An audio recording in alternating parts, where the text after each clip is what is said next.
कांग्रेस अध्यक्ष श्रीमती सोनिया गांधी और प्रधानमंत्री डॉक्टर मनमोहन सिंह के जो संबंध रहे हैं वैसा उदाहरण आमतौर से नहीं मिलता है। भविष्य के लिए भी यही स्थिति आदर्श है।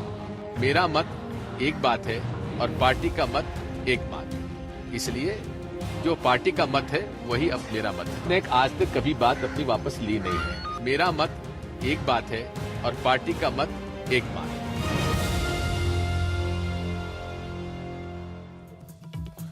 तो दिग्विजय सिंह जी खुद एक्सेप्ट करें इस बात को कि मेरा मत एक बात है और पार्टी का मत एक बात है, लेकिन एक मत उनके बारे में बहुत दिनों से कायम है, वो ये कि वो चुन चुन कर समय हो ना हो उपयुक्त वो बयान ऐसा जरूर देते हैं जो कि कोई ना कोई विवाद जरूर पैदा करता है। ये दिग्विजय सिंह साहब की एक तरह से यूएसपी बन गई। बहुत सारे लोग ये भी मानते हैं कि मतलब बयानों के जरिए वो इतनी लंबी पॉलिटिक्स कर रहे हैं। मैं कुछ देर में आपको ये भी दिखाऊंगा कि जब उनको जिम्मेदारियां मिली हैं तो उनका मध्य प्रदेश का चुनाव जब वो हारे थे उसके बाद से जब दिल्ली आके उनको रिस्पॉन्सिबिलिटीज मिली हैं, जिम्मेदारियां मिली हैं, तो उन्होंने किस तरह का परफॉर्म किया। लेकिन मैं सबसे पहले 3 पॉइंट आपके सामने रखना चाहता हूं। ये तीनों पॉइंट को जरा गौर से समझिएगा। ये बड़ी गंभीर बहस है। जनार्दन द्विवेदी साहब ने आकर बोला कि इससे अच्छा फॉर्मूला कोई हो ही नहीं सकता।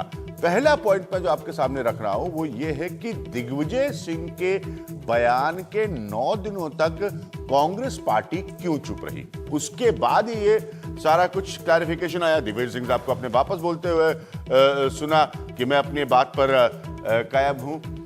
दूसरी बात मैं जो रख रहा हूं, जरा इसको भी ध्यान से देखिए कि क्या दिग्विजय सिंह साहब का मतलब यह है कि सरकार के गलत काम का हर्जाना पार्टी क्यों भरे। एक और बहुत बड़ा डिबेट है इस वक्त कांग्रेस, मैं जब आपको अपने पैनल से मिलाऊंगा, ये बहुत जानकार लोग हैं जो बहुत क्लियरली मानते हैं कि जब आप गवर्नमेंट में हो और पार्टी होती है तो गवर्नमेंट की मिसडूइंग्स का या सरकार के खराब काम का सीधा असर पार्टी पे होता है। क्या उसको हटाने की कोशिश कर रहे हैं दिग्विजय सिंह? क्या उस पॉइंट को हटाने की कोशिश कर रहे हैं दिग्विजय सिंह? तीसरा पॉइंट मैं आपके सामने जो रख रहा हूं वो ये कि क्यों पीएम ने अपनी तीसरी पारी पर सीधा जवाब नहीं दिया। ये सब एक दूसरे से जुड़ी हुई बातें हैं, ये सब एक दूसरे से लिंक्ड बातें हैं। तो ये 3 बड़े इंपॉर्टेंट फैक्टर है मेरे हिसाब से, क्योंकि आखिरकार दिग्विजय सिंह साहब ने शक्ल तो दे दी ना एक डिबेट की इस बात को लेकर कि क्या वाकई 2 पावर सेंटर्स होते हैं, क्या 2 पावर सेंटर्स होने चाहिए। मैं आज के अपने पैनल से आपको मिलाता हूं। फटाफट सबसे आप मुलाकात करिए, इनकी बात को सुनिएगा, समझिएगा। ये लोग बहुत करीब से कांग्रेस पार्टी को जानते हैं। ओम थानवी साहब हमारे साथ मौजूद हैं, एडिटर जनसत्ता के। हमारे साथ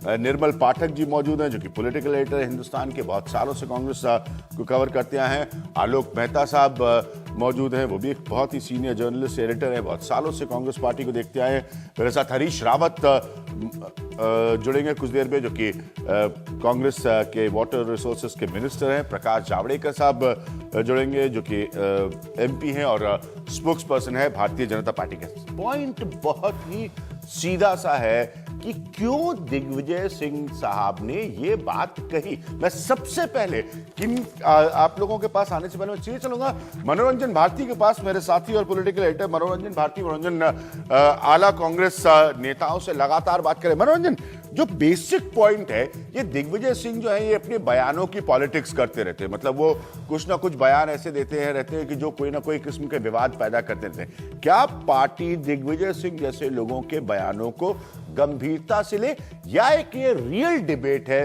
कि क्या 2 पावर सेंटर्स के स्ट्रक्चर पर ऑपरेट करती है यूपी और कांग्रेस? देखिए, जहां तक दिग्विजय सिंह का 2 पार्टी सेंटर्स का बयान है, निश्चित रूप से पार्टी के अंदर निजी बात करें तो निश्चित रूप से इस पे काफी डिबेट चल रही है और पार्टी के जो बड़े नेता है वो मानते हैं कि 2 पावर सेंटर नहीं होने चाहिए। और लेकिन दिक्कत ये है कि ये चुनावी साल है और 9 साल आप मनमोहन सिंह प्रधानमंत्री रहे हैं, तो क्या अभी उनसे डिस्टेंस करना जरूरी है क्या? तीसरा एक बात और सब जानते हैं और मनमोहन सिंह भी जानते होंगे, इसलिए उन्होंने उस सवाल का सीधा जवाब नहीं दिया कि क्या उनको तीसरा टर्म मिलेगा या नहीं मिलेगा। ये एक खुला सवाल है। कांग्रेस जो कवर करते हैं उनको मालूम है कि शायद उनको तीसरा टर्म नहीं मिलेगा।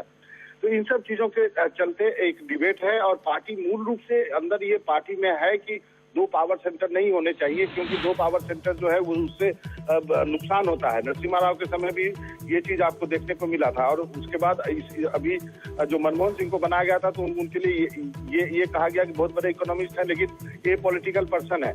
लेकिन ये बात कई लोग मानते हैं कि दो पार्टी सिस्टम नहीं होना चाहिए, लेकिन साथ में ये भी कहते हैं कि इस तरह के बयान देने से अभी बचना चाहिए था, क्योंकि अब हमको डिस्टेंस नहीं करना चाहिए जब 9 साल हम मनमोहन सिंह को प्रधानमंत्री। ये बहुत इंपॉर्टेंट पॉइंट है जो आप कह रहे हैं, इसलिए मैं कह रहा हूं ना, दिग्विजय सिंह साहब जो है इनके तमाम ऐसे बयान है, मेरे पास एक बहुत लंबी लिस्ट है जो इन्होंने जब दिए हैं, कांग्रेस पार्टी ने ऑफिशियली उन स्टेटमेंट से अपने आप को डिस्टेंस किया है। तो सवाल यहां पर बहुत सीधा सा है कि क्या दिग्विजय सिंह के इस बयान का टाइमिंग सही है? क्या आप एक इलेक्शन ईयर में एक्सपेक्ट कर रहे हैं कि आपका एक सीनियर लीडर ही वो डिबेट खोले कि अच्छा आप कैसे ऑपरेट करते थे? हम कभी भी इस बात को नहीं भूल सकते कि एक समय था जब भारतीय जनता पार्टी ने प्रिंसिपल ऑपोजिशन के तौर पर लगातार ये चार्ज लगाया कि साहब मनमोहन सिंह तो सिर्फ एक पॉपेट प्राइम मिनिस्टर है, असली पावर तो सोनिया गांधी के बाद है। अब आप सही कह रहे हैं कि 9 साल होने के बाद क्या दिग्विजय सिंह ये चाहते हैं कि ये डिबेट रीओपन हो? निश्चित रूप से पार्टी में इस बात को लेकर के थिंकिंग है कि ऐसा नहीं होना चाहिए दो पावर सेंटर। लेकिन जो बात आपने कही कि अभी जो है वो टाइमिंग गलत हो गई है, टाइमिंग सही नहीं है, क्योंकि आपको ढेर सारे जो काम होने हैं जिस पर आप वोट मांगने जाएंगे, तीसरी बार वोट मांगने जाएंगे, उसके पहले जो प्रोग्राम्स सरकार को लाने हैं उस दौर में पार्टी और सरकार के बीच में टकराव नहीं होनी चाहिए। एक और पॉइंट मनोरंजन जो आपसे पूछना बहुत जरूरी, मैं बाद में ओम थानवी, आलोक मेहता और निर्मल पाठक से भी पूछूंगा कि सोनिया गांधी नहीं है इस वक्त, सोनिया गांधी हिंदुस्तान में नहीं है, ये सब कुछ बयान ऐसे होते हैं जो सियासी तौर पर बहुत संवेदनशील हो जाते हैं। क्या आपको लगता है ये फैक्टर भी है कि सोनिया गांधी नहीं है इस वक्त यहां पर और उसके बीच में ये डिबेट खड़ी हो जाए? देखिए, हमें ये बताया गया है कि इन दोनों बयानों को ज्यादा सीरियसली लेने की जरूरत नहीं है। ये जो है एक दूसरे के प्रतिक्रिया में दिए गए बयान है। ये बात सच है कि सोनिया गांधी नहीं है, इसलिए कांग्रेस के ढेर सारे काम भी बचे हुए। हमें बताया गया कि 10 तारीख के बाद कुछ महासचिव बनाए जाएंगे, बाद में कुछ सेक्रेटरीज बनाए जाएंगे, कुछ राज्यों के प्रदेश अध्यक्ष जो अपॉइंट होने हैं वो सब भी होंगे, लेकिन 10 तारीख तक कांग्रेस में शांति है सिवाय बयानबाजी के।